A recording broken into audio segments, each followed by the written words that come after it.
I'm Vivian, and I've grown accustomed to the icy glares and thinly veiled insults from my mother-in-law Victoria. She's never hidden her disdain for me, all because I wasn't born into the kind of old money pedigree she deems worthy of her family. To her, I'm an outsider, a nobody who somehow snagged her golden boy, James, a flashy entrepreneur who wears his success like a tailored suit. For years, I've swallowed her barbs, telling myself it's not worth the fight, that I can rise above her petty games. But tonight, at Ciel, one of New York City's most exclusive restaurants, Victoria crossed a line I didn't think even she was cruel enough to cross. Ciel sits atop a gleaming skyscraper in Manhattan, its floor-to-ceiling windows offering a dazzling view of the city's skyline. The interior is a study in opulence. Crystal chandeliers cast a soft glow over white linen tables, and the air hums with the clink of fine china and the murmur of the elite. It's the kind of place where reservations are booked months in advance, where the waitstaff move with choreographed precision, and where Victoria loves to hold court. Tonight, she had planned a family dinner, a showcase of her influence and control. James had mentioned it casually a week ago, assuring me I was included. I should have known better than to trust that. As I stepped into the restaurant, my heels clicking against the polished marble floor, a familiar knot tightened in my stomach. I wore a sleek black dress, understated but elegant, my armor against the judgment I knew was coming. The maitre d', a man with a practiced smile and a crisp suit, greeted me politely.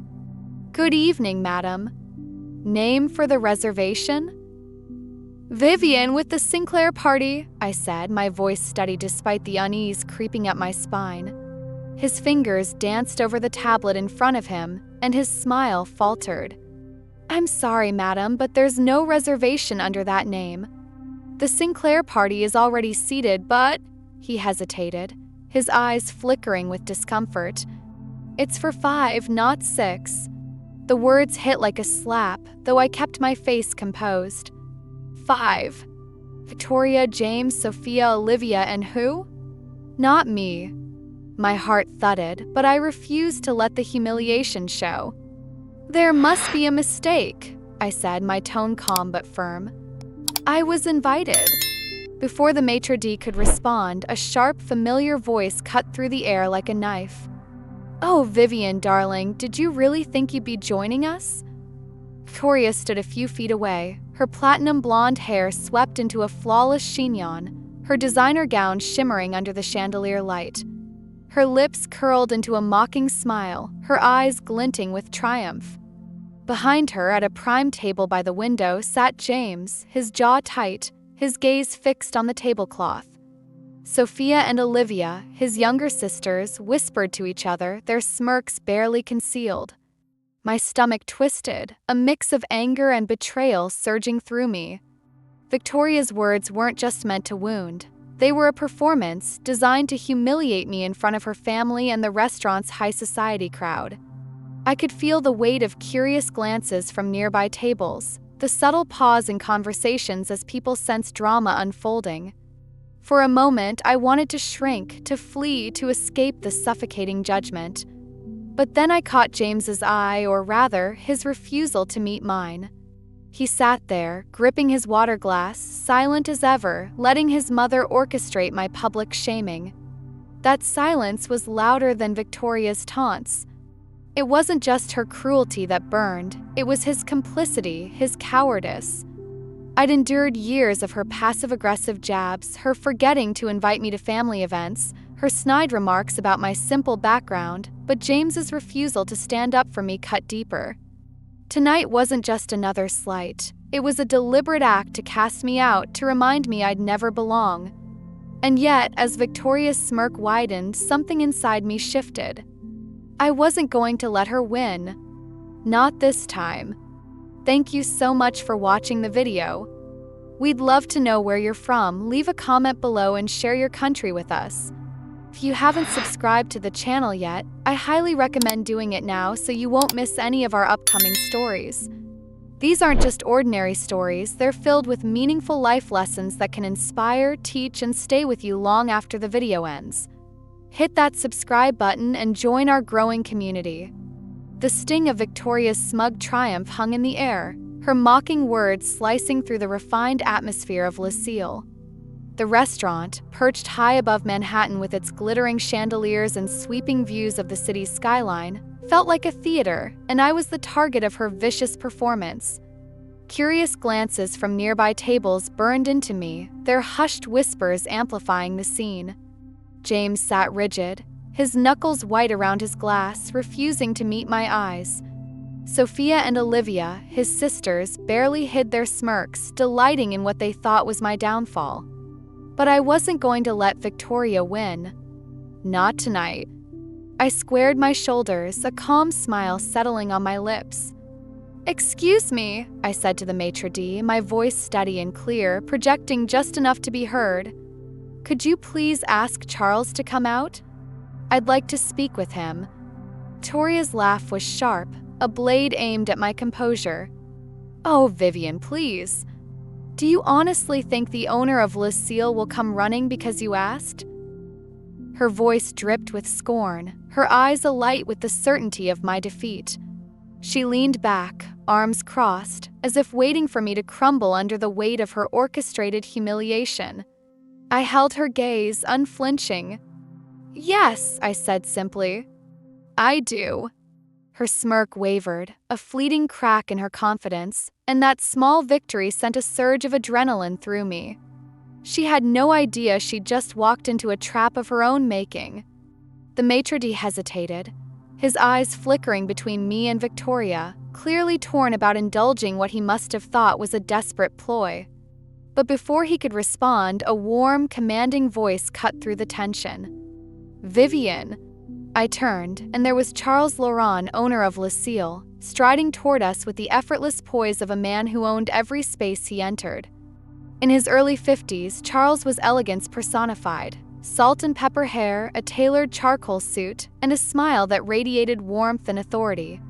His presence shifted the room's energy, drawing every eye as he approached me, not with condescension, but with unmistakable fondness. "Charles," I said, my smile widening. "It's been too long." His gaze swept over Victoria, then to James and his sisters before returning to me. "Far too long," he agreed, his tone rich with sincerity that made Victoria's expression tighten. "What brings you here tonight, Vivian?" I gestured toward the Sinclair table where my in-laws sat, their earlier amusement now tinged with unease. "Apparently there was an oversight," I said lightly. "I wasn't included in the reservation." Charles's eyes narrowed, catching the subtext immediately. His smile remained, but an edge crept into his voice. "An oversight?" The word carried a subtle rebuke, and Sophia shifted in her seat, her smirk fading. "That won't do at all." Victoria scoffed, her arms still crossed. "This is Ciel, not some corner diner. You don't just demand a table and expect to be seated." Charles turned to her, his expression polite but steely. "You're absolutely right, Mrs. Sinclair. Ciel doesn't take walk-ins." He paused, letting her savor her brief moment of triumph before adding, "But Vivian isn't a walk-in. She's family." Table went still. Sophia's wine glass wobbled in her hand. Olivia's eyes widened, darting between me and Charles. James's grip on his fork tightened, but he remained silent, his cowardice a wound that cut deeper than Victoria's taunts. Victoria's laugh was forced now, almost brittle. "Family? Oh, that's absurd. You must be mistaken. Vivian is my son's wife, and I assure you she has no connection to—" "Actually," I cut in, my voice calm but sharp, loud enough for nearby tables to hear, "Charles and I go way back." I leaned forward slightly, my words deliberate. "Before I married James, I worked in fine dining. Charles was my mentor." Silence fell, heavy and electric. Victoria's jaw clenched, her composure fraying as Charles nodded. "Vivian isn't just a former employee," he said, his tone unwavering. "She trained under me straight out of culinary school. She was one of my best, brilliant, driven, and a key part of building Ciel into what it is today." The room seemed to hold its breath. Victoria's eyes narrowed. her mind clearly scrambling to reconcile this revelation with the narrative she'd crafted about me. For years, she'd dismissed me as insignificant, but now the ground was shifting beneath her. I turned to the maitre d', who stood frozen nearby. "I assume Charles's word is enough to find me a seat?" He snapped to attention, nodding quickly. "Of course, Ms. Vivian. I'll prepare a table right away." Charles gestured to a spot just beside the Sinclair table, a prime table with an unobstructed view of the glittering city. "Right here," he said, his voice carrying quiet authority. "And send over an amuse-bouche compliments of the house." Victoria's face flushed a deep crimson, her fingers curling into fists against the pristine tablecloth. The other diners watched, their curiosity now a palpable buzz. Sophia and Olivia exchanged uneasy glances, their earlier confidence gone. James stared at his plate, as if it could shield him from the storm I was unleashing. As the waitstaff hustled to set my table, Charles placed a hand on my shoulder, a gesture of solidarity. "Enjoy your evening, Vivian," he said, his voice warm but loud enough for the Sinclairs to hear. "You've earned it." I took my seat, my movements deliberate, my pulse racing with a mix of triumph and defiance. For the first time in years, I felt the weight of Victoria's contempt lift, replaced by a fire I'd long suppressed. This wasn't just about a table. This was about reclaiming my power, my dignity, my place. As I met Victoria's seething gaze, I knew she'd underestimated me. And she was about to find out just how costly that mistake would be. I sat at my table in Ciel, the city's skyline sparkling beyond the floor-to-ceiling windows, a stark contrast to the storm brewing at the Sinclair table beside me. The waitstaff had just placed an exquisite amuse-bouche before me, a delicate creation of caviar and gold leaf, compliments of Charles. The gesture wasn't just kindness, it was a statement, one that had left Victoria's face flushed with barely contained rage. Her carefully orchestrated plan to humiliate me had backfired spectacularly when Charles, the owner and my former mentor, revealed my role in building this very restaurant. Now, as I sipped my champagne, I could feel her seething, her need to reclaim control practically radiating across the few feet separating our tables. Sophia and Olivia, James's sisters, had lost their earlier smirks, their eyes darting nervously between their mother and me. James himself remained a statue, his gaze fixed on his untouched appetizer, his silence a louder betrayal than any words could be. The other diners, New York's elite in their tailored suits and designer gowns, watched with thinly veiled fascination, their conversations hushed as they sensed the drama escalating. Ciel's opulent dining room, with its crystal chandeliers and soft jazz, had become a battlefield, and I was ready for the next move. Victoria didn't disappoint. She set her wine glass down with a deliberate clink, her lips curling into a venomous smile. "Well, Vivian," she began, her voice loud enough to carry across the room, "I must say you've put on quite a show. But let's not pretend you're something you're not." She leaned forward, her eyes glittering with malice. "I took the liberty of hiring a private investigator to look into your colorful past."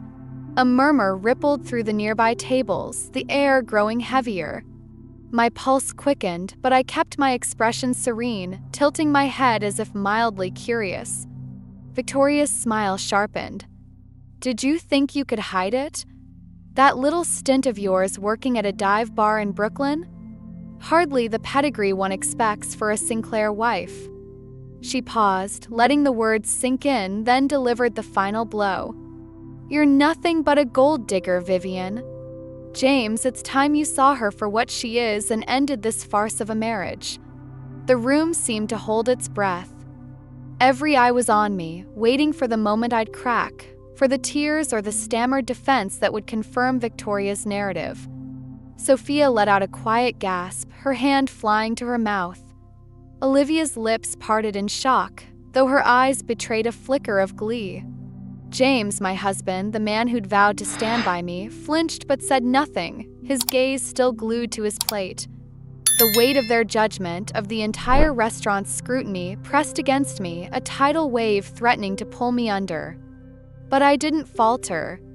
I set my champagne flute down, the movement slow and deliberate, and met Victoria's gaze with a smile that made her confidence waver. "Is that all you've got, Victoria?" I asked, my voice calm but laced with steel. The murmurs around us grew louder, the anticipation electric. I leaned back in my chair, crossing my legs, my black dress catching the chandelier light. "Yes, I worked at a bar in Brooklyn," I said, my tone conversational as if we were discussing the weather. The Rusty Anchor, to be exact. Long hours, sticky floors, and tips that barely covered rent. But you know what? I paused, letting my words settle. I'm not ashamed of it. That job taught me more about resilience than your silver spoon world ever could. Victoria's smirk faltered, her fingers tightening around her napkin. I pressed on, my voice growing stronger. I used every dollar I earned to put myself through night classes. I studied finance, learned the stock market, and started investing. Small at first, but smart. By the time I met James, I'd built a portfolio worth more than your entire family's trust fund. A stunned silence fell over the table. Sophia's glass slipped slightly in her hand, a drop of wine staining the tablecloth. Olivia's mouth hung open, her earlier amusement gone. James finally looked up, his eyes wide with something I couldn't quite read, shock, shame, or maybe fear. Victoria's face drained of color, her lips parting as if to protest, but I wasn't done. "And here's the part you'll really love," I said, my smile sharpening. "That investment firm James is so proud of? The one he parades around as his empire? It was built with my capital." I let the words hang, watching as Victoria's expression shifted from disbelief to horror. I funded his first deals, his risky ventures, his so-called genius. And because James never bothered to read the contracts I drafted because he assumed I was just his dutiful wife, I owned 60% of his company. The restaurant was deathly quiet now, the clink of cutlery and soft jazz replaced by the weight of my revelation. Victoria's hands trembled, her napkin crumpled in her lap. Sophia and Olivia stared at James, waiting for him to deny it, but he didn't. He couldn't. His face was pale, his jaw clenched, his silence confirming every word I'd said. I picked up my fork, spearing a bite of the amuse-bouche with practiced ease. "So, Victoria," I continued, my voice low but carrying to every corner of the room, "you called me a gold digger. But the truth is, your son's success, your precious family legacy, exists because of me." I took a bite, savoring the delicate flavors as much as the stunned expressions around me. "And I'm not going anywhere until I decide it's time." Victoria's eyes blazed with fury, her composure shattered. She opened her mouth, likely to hurl another insult, but no words came. For the first time in the years I'd known her, she was speechless. The other diners watched, some with open awe, others with barely concealed delight at the downfall of Victoria's arrogance. Sophia and Olivia looked like they wanted to sink into the floor, their earlier smugness replaced by embarrassment. James, my husband, my silent betrayer, stared at me as if seeing me for the first time and not liking what he saw.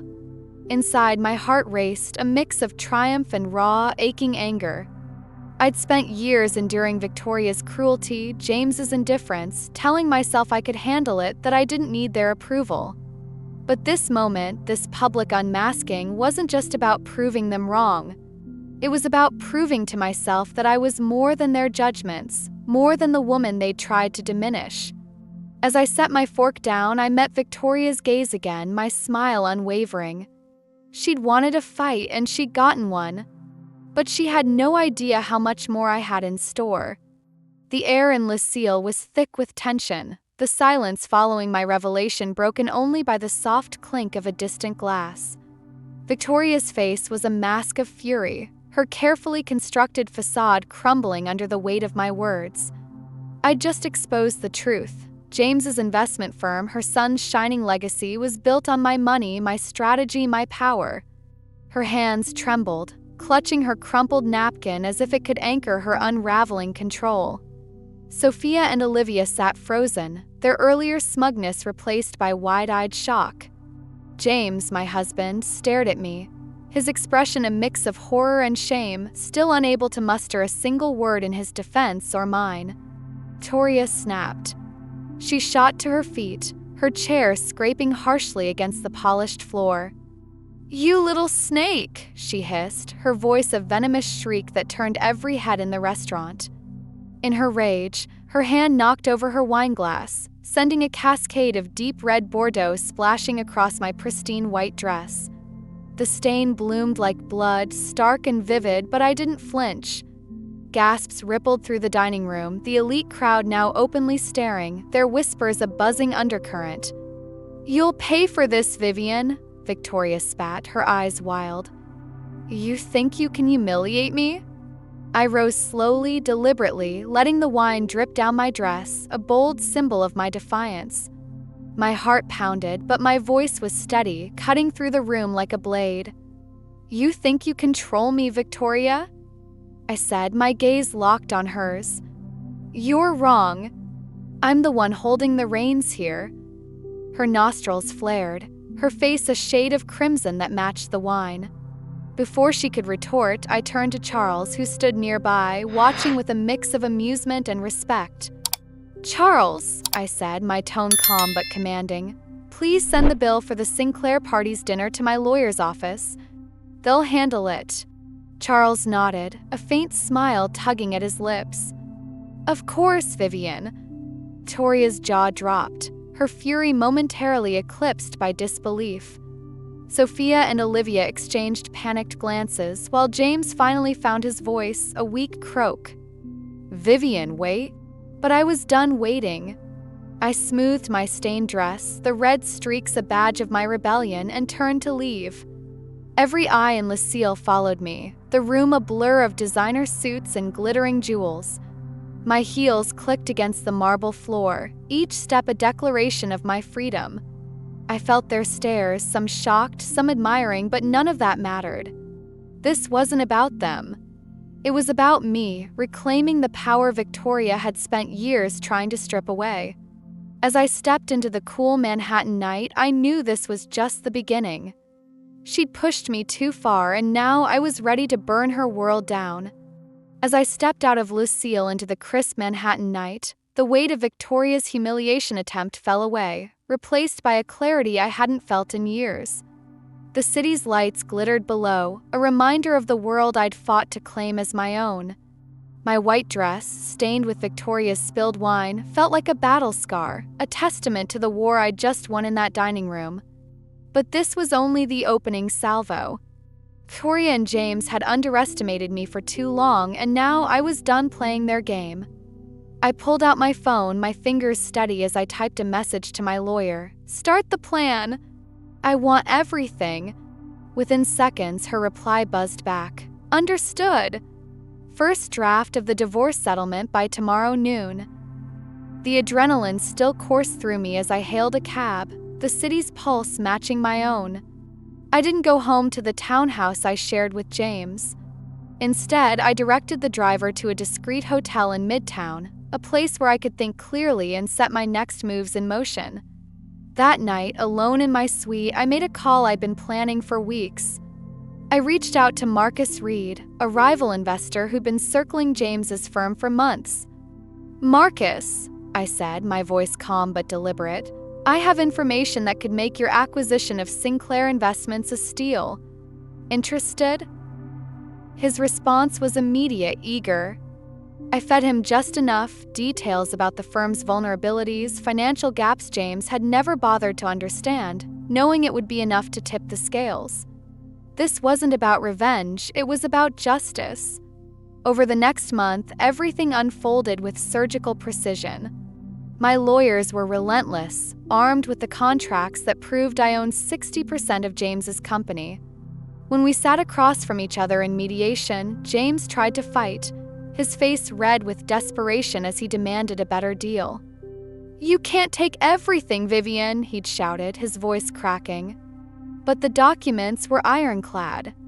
He hadn't read them, hadn't questioned my role as his silent partner, and now that oversight cost him dearly. By the time the divorce was finalized, I'd secured full control of Sinclair Investments. Penthouse in Manhattan, the one James loved to boast about as his crown jewel, was mine too. A quick review of the ownership papers revealed he'd never transferred it from my initial investment, another careless assumption on his part. Victoria called, her voice trembling with a mix of rage and desperation. "Vivian, this has gone too far," she pleaded, her usual arrogance replaced by panic. "Let's talk. We can work this out." I listened for a moment, savoring the irony of her begging, then blocked her number without a word. I stood in my penthouse, the city sprawling beneath me, and poured a glass of champagne. The bubbles sparkled in the light as I raised the glass, toasting to my freedom. The view from the 50th floor was breathtaking, but it was the weightlessness in my chest that felt like victory. James texted soon after, his words pathetic in their desperation. "Vivian, can we talk? I don't know what to do." I stared at the screen, remembering every moment he'd let his mother tear me down, every time he'd chosen silence over loyalty. My reply was simple: "Your only chance is to learn how to stand on your own." Then I blocked him too. In the weeks that followed, I channeled my energy into something bigger than myself. I founded the Vivian Harper Foundation, a charity dedicated to helping women overcome financial and social barriers.